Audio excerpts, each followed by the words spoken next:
Как будто из сказки. Ну что, Мангистау, святые места Казахстана.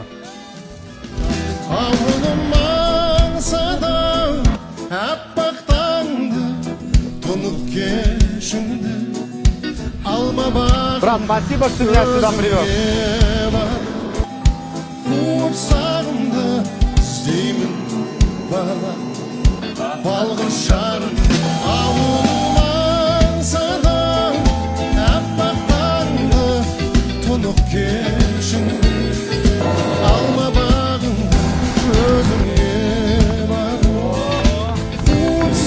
Невозможно поверить, что это все настоящее, а не картинка. После последний раз видел.